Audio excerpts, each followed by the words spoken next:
मैं अक्सर जब अपनी सेमिनार में लोगों से पूछता हूँ, चाहे वो स्टूडेंट्स हो या एडल्ट्स हो, कि आप में से ईमानदारी से बताइए कि कितने लोग ये मानते हैं कि उनके कॉन्फिडेंस में कुछ न कुछ कमी तो है।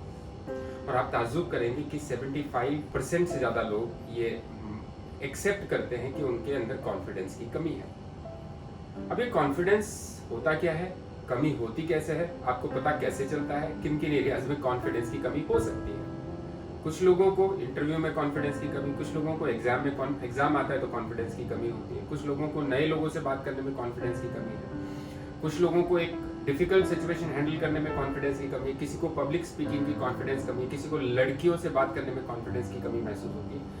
अलग अलग तरह के कॉन्फिडेंस की इशू। अब जरा समझें, जब मैं सेमिनार में सवाल पूछता हूं तो मैं दूसरा सवाल उनसे पूछता हूं कि आपको कब और कैसे पता चला कि आपके अंदर कॉन्फिडेंस की कमी है, तो उनके पास इसका कोई जवाब नहीं होता। वो इसे जोड़ते हैं जिंदगी की किसी ऐसी घटना से जब वो ठीक से परफॉर्म नहीं कर पाए। मान लीजिए किसी को मैंने किसी से पूछा कि आपको कैसे पता चला कि आपके कॉन्फिडेंस में कमी है। सर, मैं 4th स्टैंडर्ड में था, स्कूल में था, and I was asked to give a speech and I could not give it properly and then I realise कि मेरे अंदर कॉन्फिडेंस नहीं है। किसी एक घटना से आपने ये अंदाजा लगा लिया। तो मैं उनसे भी पूछता हूँ कि कहीं आपकी किसी ब्लड रिपोर्ट में है, आपके होरोस्कोप में है, या किसी ने आपको ये सर्टिफिकेट बना करके दे दिया कि आपके अंदर कॉन्फिडेंस की कमी है। मैं ये कहता हूं दोस्तों कि कॉन्फिडेंस एक स्टेट ऑफ माइंड है।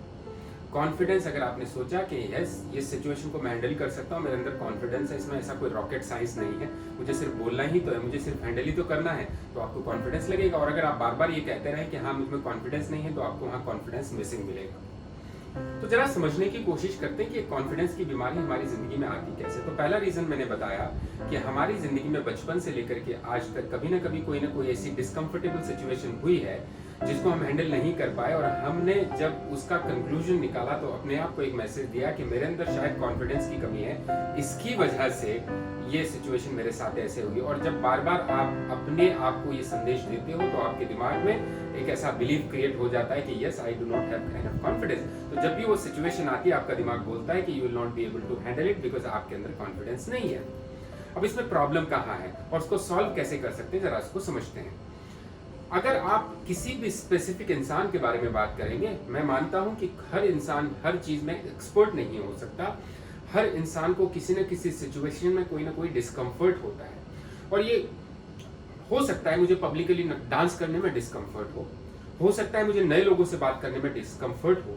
लेकिन प्रॉब्लम कहाँ आती है कि जब हम उसको जनरलाइज कर देते हैं। जनरलाइज का मतलब ये है कि जब अक्सर हम उस कॉन्फिडेंस की कमी की बात करने लगते हैं, उस कॉन्फिडेंस की कमी को हम जिंदगी के हर चीज से जोड़ने लगते हैं, तो हमारा जो बिलीफ क्रिएट हुआ है वो हमारी जिंदगी के बाकी एरियाज में भी एप्लीकेबल होता है। और वही एक ऐसा रीजन है कि बचपन से लेकर के आज तक जो मेरी कॉन्फिडेंस को लेकर के प्रोग्रामिंग हुई, उसमें ये मैं मान लेता हूँ, मैं एक्सेप्ट कर लेता हूँ कि मेरे अंदर कॉन्फिडेंस की कमी है। जबकि कॉन्फिडेंस की कमी जैसा तो कोई एट्रीब्यूट होता ही नहीं है दोस्तों।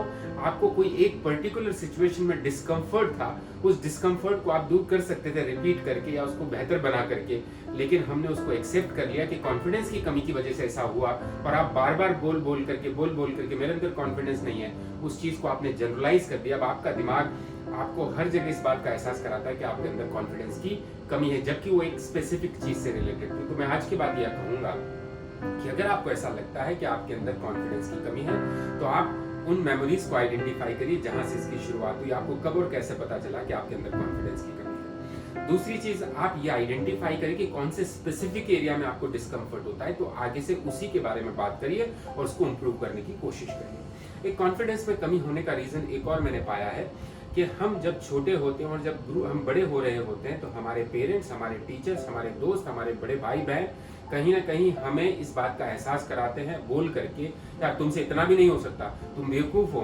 तुम्हारा कॉन्फिडेंस बहुत लो था, तुम स्माइल नहीं कर रहे थे। तो कई बार हमारे को बोल बोल के हमारे टीचर्स और पेरेंट्स ने ये एहसास करा दिया, yes something is wrong with me and I started believing it. तो पहले आपको ये आइडेंटिफाई करना है कि आपको किस एरिया में डिस्कम्फर्ट होता है, वहां से उसको आपने कॉन्फिडेंस से जोड़ लिया। एक बार जब आप उसको आइडेंटिफाई कर लेते हैं कि हाँ इस एरिया में मुझे डिस्कम्फर्ट है, मैं नए लोगों से बात करने में डिस्कम्फर्ट महसूस करता हूँ, कोई मुझे जब किसी काम को करने के लिए कहता है तो मेरा ना बोलने में मुझे डिस्कम्फर्ट होता है, या मैं कोई भी नया काम जब पहली बार करता हूँ तो मुझे डिस्कम्फर्ट होता है, बहुत सारी भीड़ के सामने खड़े होकर के मुझे बोलना बहुत डिस्कम्फर्ट लगता है। आपको स्पेसिफिक एरियाज को आइडेंटिफाई करना पड़ेगा। मैं ऐसा क्यों बोल रहा हूँ? अगर आपने स्पेसिफिक एरिया को दोस्तों आइडेंटिफाई कर लिया तो आपके लिए उसे हैंडल करना बहुत आसान होगा। न्यूरो लिंग्विस्टिक प्रोग्रामिंग कोच होने के नाते हमने कई सारे ऐसे केसेस को डील किया है जहां लोगों को किसी स्पेसिफिक एरिया में डिस्कम्फर्ट होता था, डर लगता था, और उसको उन्होंने जनरल कॉन्फिडेंस से जोड़ा हुआ था। और न्यूरो लिंग्विस्टिक प्रोग्राम की सिंपल टेक्निक का इस्तेमाल करके उन्हें 15, 20, 25 मिनट में उनके कॉन्फिडेंस यानी कि डिस्कम्फर्ट के इशू को एड्रेस किया। और वही इंसान जो पब्लिक स्पीकिंग में डरता था, वही इंसान जो स्पेसिफिक सिचुएशन में डिस्कम्फर्ट महसूस करता था, उस एक्टिविटी के बाद उनका स्टेट ऑफ माइंड बदल दिया। तो मैंने कहा कि कॉन्फिडेंस अगर आप बोलते हैं तो वो रहेगा, क्योंकि ये स्टेट ऑफ माइंड है, कोई फिजिकल प्रॉपर्टी नहीं है। और अगर आप कहते हैं ये नहीं है तो वो गायब हो जाएगा। तो एरिया को आइडेंटिफाई करिए, और जब आप एरिया को आइडेंटिफाई कर लेते हैं तो उसमें थोड़ा सा डिस्कम्फर्ट को दूर करने के लिए आप उसमें एक्सपर्टीज लाइए, उस चीज को बार बार रिपीट करिए। जिंदगी में जब भी कोई काम आप शुरू में करते हो तो थोड़ा सा असहजता यानी कि डिस्कम्फर्ट रहता है, और बार बार करने लगते हो तो उसमें कंफर्टेबल हो जाते हो। और अपने दिमाग को ये मैसेज दीजिए कि दुनिया के बाकी लोग जब इस काम को कर सकते तो मैं क्यों नहीं कर सकता, definitely I am also like them. तो ये मैसेज अगर आप बार बार देंगे तो डेफिनेटली आप उस पर्टिकुलर एरिया में ज्यादा कॉन्फिडेंट महसूस करेंगे, चाहे फिर वो एग्जाम की बात हो, इंटरव्यू की बात हो, अपने बॉस से बात करने की बात हो, कुछ भी और चीज हो, या फिर आपको लगता है कि सिचुएशन आप हैंडल नहीं कर पा रहे, तो किसी भी न्यूरो लिंग्विस्टिक प्रोग्रामिंग के प्रैक्टिशनर से संपर्क करिए। उनको बताइए अपनी प्रॉब्लम के बारे में, उस स्पेसिफिक एरिया के बारे में। I believe that within 30 to 40 minutes maximum will be able to come out with those problems, और आप उन्हीं सिचुएशन में अगले दिन कॉन्फिडेंस महसूस होने लगेगा। तो आज के बाद मेरी एक रिक्वेस्ट है, किसी और को ये मत बोलिए अपने मुंह से कि आपका कॉन्फिडेंस कम है, क्योंकि आप एक बिलीफ उनके दिमाग में डाल रहे हो, और आप खुद अपने बारे में भी बार बार ना तो सोचेंगे ना बोलेंगे।